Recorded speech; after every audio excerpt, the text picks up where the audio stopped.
குளம் வற்றி போனால் பறவைகள் அடுத்த குளத்தை தேடி போவது பழக்கம்.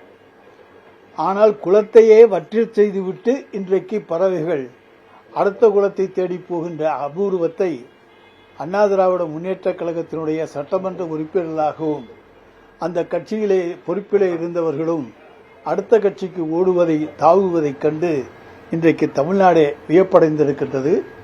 இன்னொரு 5 ஆண்டு காலம் பொறுத்திருக்க முடியாதா?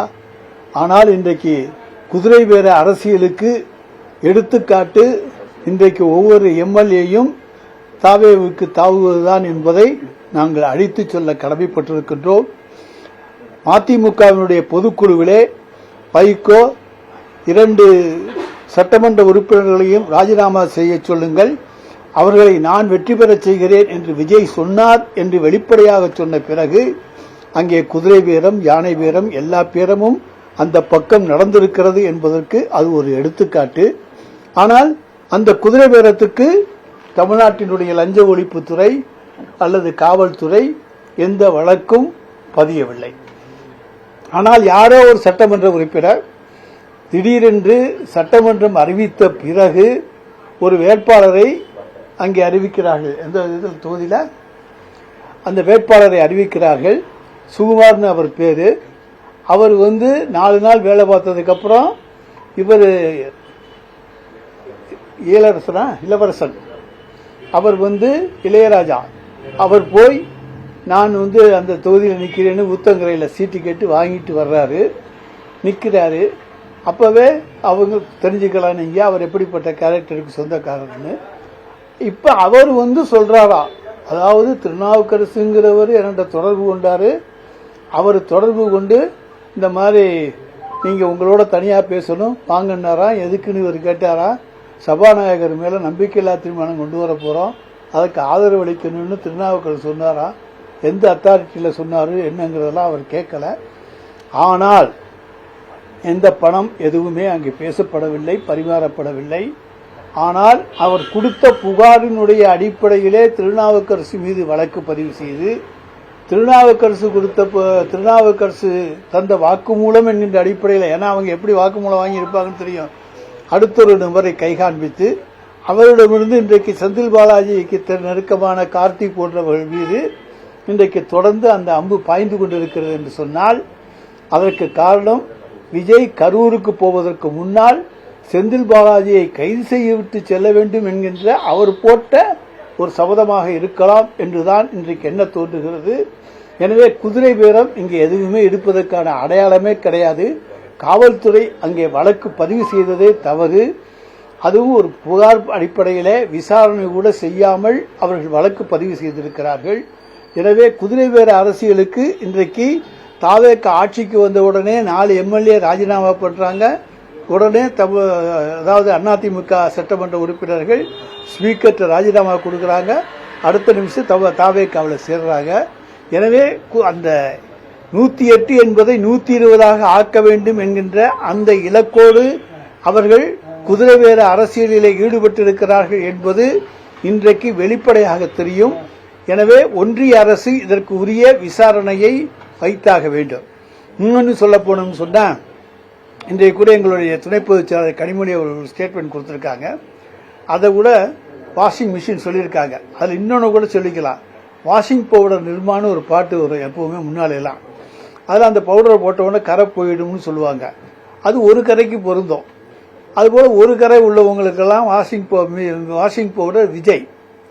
அதே போல விஜயபாஸ்கருக்கு இப்ப 4 கேஸ் நிலுவையில் இருக்கு. அந்த எம்ஆர் விஜயபாஸ்கருக்கு 3 கேஸ் நிலுவையில் இருக்கு. வேலுமணி போன்றவர்கள் அவங்க மேலேயும் கேஸ் நிலுவையில் இருக்கு. அதையெல்லாம் பவுடர் போட்டு இது பண்ண முடியாது, துவைக்க முடியாதுனால மிஷின்ல போட்டு தான் துவைக்கணும். அந்த மிஷினுக்கு பேரும் விஜய்னு தான் வச்சிருக்காங்க, வாஷிங் மிஷின் விஜய். எனவே வாஷிங் மிஷின் விஜயில வாஷிங் பவுடர் விஜயை போட்டு துவைத்தால் அவர்களெல்லாம் யார் யாரின் மீதெல்லாம் ஊழல் குற்ற வழக்குகள் இருக்கிறதோ அவர்களெல்லாம் புனிதர்களாக புத்தர்களாக மாறிவிடுவார்கள். சொல்ல முடியாத அவங்களுக்கு கோயில் கட்டி கூட கும்பிட்டாலும் கும்பிட்டுருவாங்க. எனவே அப்படிப்பட்ட நிலைமைதான் இன்றைக்கு தமிழ்நாட்டிலே இருக்கிறது. நாங்கள் பொறுப்பான எதிர்க்கட்சியாக இருக்கிறோம். எங்களுடைய தலைவர் குதிரை பேர அரசியலிலே வர வேண்டும் என்று நினைத்திருந்தால் 2017 வந்திருக்க முடியும். அன்றைக்கு எங்களிடத்திலே 109 எம்எல்ஏக்கள் இருந்தார்கள். ஆனால் குதிரை பேரம் கூடாது, நான் கொல்லைப்புற வழியாக வர விரும்பவில்லை, மக்களை சந்தித்துத்தான் நான் வருவேன் என்று சொன்ன தலைவர் எங்களுடைய தலைவர் மு.க. ஸ்டாலின் அவர்கள். எனவே கொல்லைப்புற அரசியல் என்பது அவருக்கு பிடிக்காது. நாங்கள் குதிரை பேரம் என்பது எங்களுக்கு பிடிக்காது. குதிரை பேர அரசியலில் ஈடுபட்டு ஆட்சிக்கு வர வேண்டும் என்று இருந்தால் அன்றைக்கே வந்திருக்க முடியும். எனவே குதிரை பேரத்துக்கு எதிரானதுதான் திராவிட முன்னேற்ற கழகம். ஜனநாயகத்தை தான் நாங்கள் நம்புகிறோமே தவிர பணநாயகத்தை நம்பவில்லை. செந்தில் பாலாஜியை எப்படி திமுகவில் சேர்த்தோமோ அப்போ அவங்க நாங்கள் நீங்க நம்ம சொன்னோம் திமுக வழக்கு அவர் சந்திக்கிறோம், திமுக தலைவராதுன்னு சொல்றோம். இப்போ அதே மாதிரி தான் நேற்று நிர்மல்குமார் சொல்றாரு, விஜயபாஸ்கர் வந்தாக்க அவருடைய வழக்கு அவர் சந்திக்க போறாரு, இதனால வழக்குல நாங்கள் எந்த சமரசமும் செலுத்த போகலன்னு சொல்றாரு. செந்தில் பாலாஜியை சேர்த்தது நம்ம நியாயம்னா இதுவும் நியாயமா தான் நம்ம பார்க்கணும். செந்தில் பாலாஜி மீது போடப்பட்ட வழக்குக்கும் இந்த வழக்குக்கும் உண்டான வித்தியாசத்தை பாருங்க. யாரோ இப்போ போனாங்களாம், கண்டக்டருக்கு வேலைக்காக வேண்டி பணம் யாருக்கிட்டையோ கொடுத்தாங்களாம், அவங்களுக்கு வேலை கிடைக்கலையா, அதனால இவங்க மோசடி பண்ணிட்டாங்களாம். எல்லாமே சந்தேகத்தின் அடிப்படையிலே இருக்கக்கூடிய வழக்கு செந்தில் பாலாஜி மீது இருக்கக்கூடிய வழக்கு. ஆனால் இத்தனை கோடி ரூபாய் சொத்து சேர்த்ததாக வருஞ்ச ஒழிப்புத்துறையினாலே விஜயபாஸ்கர் மீது வழக்கு போடப்பட்டிருக்கிறது, குட்கா வழக்கு போடப்பட்டிருக்கிறது, அதே போல மற்ற வருமான வரித்துறையினுடைய வழக்கு இருக்கிறது. இப்படி பல்வேறு வழக்குகள் இருக்கின்றன. இவையெல்லாம் ஆதாரத்தினுடைய அடிப்படையிலே போடப்பட்டிருக்கிறது.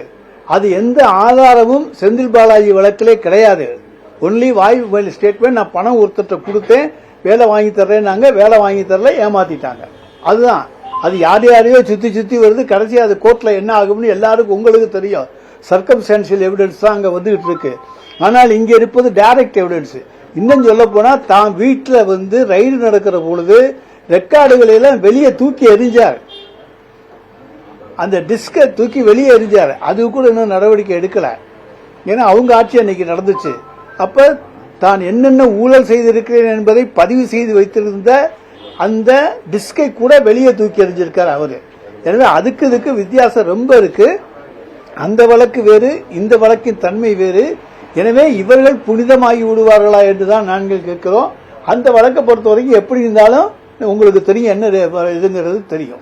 சட்டத்துறை அமைச்சர் நிர்மல்குமார் பேசும்போது இன்னமும் திமுக ஏடிஎம்கே சேர்ந்துகிட்டு ஆட்சியை கொடுக்கணுங்கிற செயல்பட்டு இருக்காங்க. இன்னமும் செயல்பட்டு முன்னாடி செயல்பட்டாங்க, சரி இப்பயும் அந்த செயல்பட்டு இருக்காங்கன்னு ஒரு குற்றச்சாட்டு வைக்கிறாரு. 50 கோடி ரூபாய் வரைக்கும் வேற பேசியிருக்காங்க, அதுக்குண்டான எவிடன்ஸ் நாங்க வச்சிருக்கோம்னு சொல்றாரு. இந்த சட்டத்துறை அமைச்சர் ஆதாரம் இல்லாம குற்றச்சாட்டு வைப்பாரா? சட்டத்துறை அமைச்சர்னா ஆதாரத்தோடு தான் குற்றச்சாட்டு வைப்பாரா? அவர் எந்த வேணான்னு சொல்லிட்டு சட்ட பாயிண்ட் போய் சொல்லிக்கிட்டு இருக்கலாம். அவர் அப்புறம் பார்த்துக்கலாம். நாங்களும் சட்டத்துறை அமைச்சராக இருந்தவங்க தான். நான் சொல்றேன், நாங்க அன்னைக்கும் எந்த குதிரை பேரத்திலும் ஈடுபடல, இன்னைக்கு எந்த குதிரை பேரத்திலும் ஈடுபடவில்லை. அதை எங்கள் தலைவர் எந்த காலத்திலும் அனுமதிக்கவில்லை. அதிமுகவோடு கூட்டணி சேர்ந்து ஆட்சி அமைக்க வேண்டும் என்கின்ற எண்ணம் ஒரு சிறு துளி கூட, ஒரு புள்ளி கூட எங்களுடைய தலைவர் மு.க. ஸ்டாலினுக்கு கிடையாது. அதனால நாங்க அப்படி நினைச்சிருந்தோம்னா அன்னைக்கு எல்லாரையும் போக விட்டுருக்க மாட்டோம், எல்லாரையும் சேர்த்து அரவணைச்சு கொண்டு போயிருப்போம், எல்லாம் பண்ணிருக்க முடியும் எங்களால. ஆனால் அதுல ஒரு சிறு துளி கூட விருப்பம் இல்லாதவர் எங்களுடைய தலைவர். நிர்மல்குமார் முன்னாள் முதலமைச்சர் மேல பல்வேறு குற்றச்சாட்டு வைக்கிறாரு. அவர் மக்களுக்கு தீங்கு விளைவிச்சிருக்காரு. 5 ஆண்டு காலம் பொதுமக்கள்கிட்ட மன்னிப்பு கேட்டுட்டு அவர் அரசியல் இருந்தே ஓய்வு பெறணும், திமுக அத்தியாயமே முடிஞ்சிருச்சு அப்படின்னு சொல்றாரு. எப்ப அதிமுகவும் திமுகவும் கூட்டணி போட்டு ஆட்சியில அமரும் நினைச்சாங்களோ அப்பவே திமுக அத்தியாயம். சார், நான் அது பொய்யான குற்றச்சாட்டு. நிர்மல்குமார் உத்தவ புத்திரனா, மேல இருந்து குதிச்சு வந்திருக்காரா? சத்திய புத்திரனா? அவர் சொல்றதெல்லாம் வேதமா சத்தியமா? என்ன யார் எடுத்துக்கிறது? நிர்மல்குமார் சொன்னா சத்தியமா? நிர்மல்குமார் சொன்னா உண்மையா? அவர் பொய்யா சொல்றாரு. நான் திரும்ப சொல்றோம், அதுக்கு ஆதாரம் இருந்தா சொல்லுங்க. நாங்க எங்களுக்கு ஒரு சிறு துளி கூட எங்கள் தலைவருக்கு அந்த எண்ணம் இல்லை என்பதை நான் எடுத்து சொல்லி இருக்கிறேன். சார், முதலமைச்சருக்கு தோல்வியும் கொடுப்பாங்க, அப்புறம் வெற்றியையும் கொடுப்பாங்க. அது அந்தந்த சந்தர்ப்ப சூழ்நிலைகள் நடக்கக்கூடிய ஒன்று. ஆனால் நாங்கள் 5 ஆண்டு காலத்திலே மக்களுக்கு செய்திருக்கிற சேவைகளை போல இந்த 5 ஆண்டு காலத்தில் அதில் பாதி அளவு இந்த அரசு செய்து காமிக்கட்டும், அப்புறம் அடுத்த தேர்தலில் பார்ப்போம். பாதி கூட செய்ய முடியாது. முன்னாள் முதலமைச்சர் ஸ்டாலின் பேசும்போது நான் ஒரு சில முடிவுகளை எடுப்பேன், எதிர்பாராத முடிவுகளை நான் எடுப்பேன், அதுக்குன்னு நீங்க எம்எல்ஏக்கெல்லாம் கட்டுப்படணும் அப்படின்னு சொல்லி இது பண்றாரு. அதுதான் அந்த பொதுவெளியில வச்சு அப்பயே எதிர்கட்சியில் குற்றம் சாட்டுறது என்னன்னா, அப்பயே இவர் ஸ்டாலின் எம்எல்ஏக்கள் கூட்டத்தில் பேசியிருக்காரு. குதிரை பேரம் பேசியிருக்காரு. திமுக எதிர்பாராத முடிவுங்கிறத ஏன் இப்படி எடுத்துக்க கூடாதா நீங்க? அந்த தமிழ்நாட்டிலே ஆட்சி அதாவது கவிழ்ந்து விடக்கூடாது, ஆளுநர் ஆட்சி வந்துவிடக்கூடாது, டெல்லி இங்கே ஆட்சிக்கு வந்துவிடக்கூடாது. அதற்காக எங்களிடத்தில் இருக்கக்கூடியவர்களை நீங்கள் போய் ஆதரவு தாருங்கள் என்று கேட்டுக்கொள்வதும் அவர் எடுக்கிற முடிவுதானே. ஏன் அந்த கண்ணோட்டத்திலே பார்க்காமல் இந்த கண்ணோட்டத்திலே பார்க்கிறீர்கள்? பார்க்கிறவர்களுடைய கண்ணோட்டம் தான் அதில் இருக்கிறது. எங்களுடைய கண்ணோட்டம் ஆட்சி கவிழ்ந்து விடக்கூடாது. அன்னைக்கே ஆட்சியை கவிழ்ந்து விடாம முட்டுக் கொடுக்கணும்னு நினைச்ச நாங்க இன்னைக்கு குதிரை பேரத்தில் ஈடுபட்டு அந்த ஆட்சியை கவுப்போமா? நிச்சயமாக மாட்டோம். நாங்கள் மக்களை சந்தித்துத்தான் ஆட்சிக்கு வருவோம், சந்திக்காமல் ஆட்சிக்கு வரவே மாட்டோம். மக்கள் வாக்களித்துத்தான் நாங்கள் ஆட்சி பீடத்தில் அமருவோம். அதை தவிர கொல்லைப்புற வாசலில் அமருவோம் என்கின்ற எண்ணம் எங்களுக்கு துளி கூட கிடையாது. வைகோ ரெண்டு பேருமே பேசும்போது எங்களுடைய எம்எல்ஏக்களை வந்து டிஎம்கே சின்னத்தில் இருந்தாலுமே எங்களுடைய எம்எல்ஏக்களை ராஜினாமா பண்ணுறதுக்கு விட மாட்டேங்கிறாங்க அப்படின்னு, இது என்ன பேருன்னு சொல்லி கேள்வி கேட்கிறாங்க ரெண்டு பேருமே. அவங்க எம்எல்ஏ அவங்கள ராஜினாமா பண்ண சொல்லணும், நாங்க ஏன் ராஜினாமா பண்ண சொல்றோம்?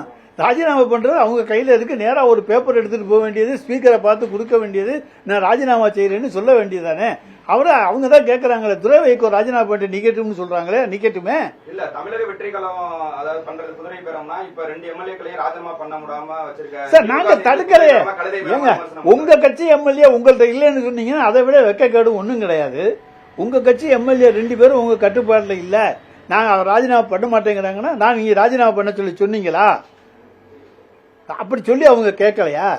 சும்மா வைகோ பேசுறத கேட்காதியா? அந்த ஆளு அந்த காட்டு கத்த தெரியுமே தவிர என்றைக்கும் பிரயோஜனமாக தமிழகத்துக்கு பேச தெரியாத ஒரு கூச்சல் போடுகிற ஒரு ஆசாமி. வெளியேறியவர் வந்து பல்வேறு குற்றச்சாட்டுகள் வச்சிருக்காரு. வைகோ வந்து 5 ஆண்டு காலம் கரப்ஷன் எல்லாம் இருந்துச்சு, நாங்க தோழமையா இருந்தனால அவர் வாங்கியிருப்பாரு. எங்க பேரை சொல்லி அவர் வாங்கியிருந்தா அதுக்கு நாங்க பொறுப்பு இல்ல.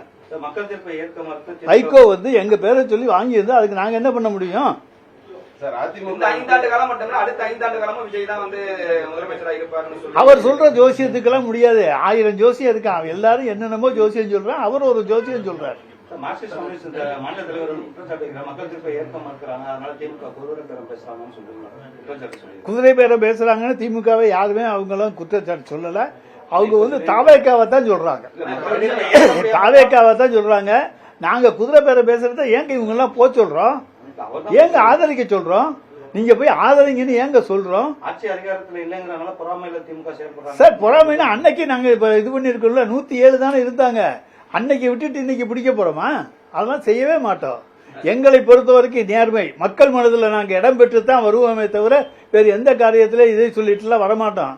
சும்மா மக்களை சின்ன பிள்ளைங்களை காமிச்சு ஏமாத்தி முட்டாய் வாங்கி கொடுத்து ஆட்சிக்கு வர்ற ஆட்சி எங்க ஆட்சி இல்ல.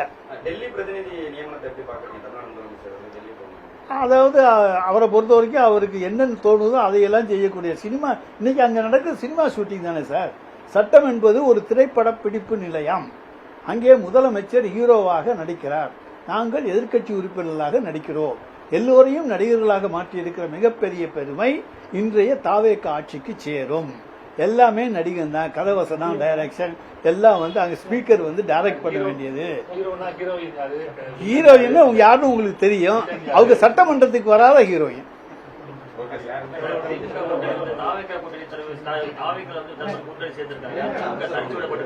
என்ன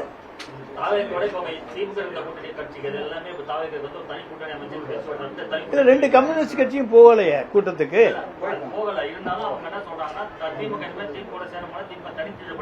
சார் தேர்தல் வர்ற நேரத்தில் பாருங்க, நான் தான் சொன்னேன், ஒரு குளத்துல தண்ணி இல்லைன்னா அடுத்த குளத்துக்கு போற பறவைகளை போல நிறைய பேர் இருக்கிறாங்க. ஒன்னும் பிரச்சனை இல்லை. எங்களுக்கு நல்ல நண்பர்கள் அங்க இருக்காங்க. அந்த நல்ல நண்பர்கள் நாங்க எப்ப கூப்பிட்டாலும் வருவாங்க. ஸ்லீப்பர் செல் மாதிரின்னு சொல்ல முடியாது. ஸ்லீப்பர் செல் எல்லாம் பயன்படுத்துறது விஜய், நாங்க பயன்படுத்த மாட்டோம். திமுக கூட்டணியில இவங்க இருக்கும்போது கல்லாப்பட்டி கூட்டணின்னு சொல்லி அவர் விமர்சனம் பண்ணாரு. அதே கூட்டணி கட்சியினரை இப்ப வந்து இவர் கூட்டணியில இருக்கிறதுக்கு புதிய கூட்டணி அமைஞ்சிருச்சுன்னு சொல்றாங்க. எப்படி பாக்குறீங்க? இது முற்போக்கு கல்லாப்பட்டி கூட்டணி.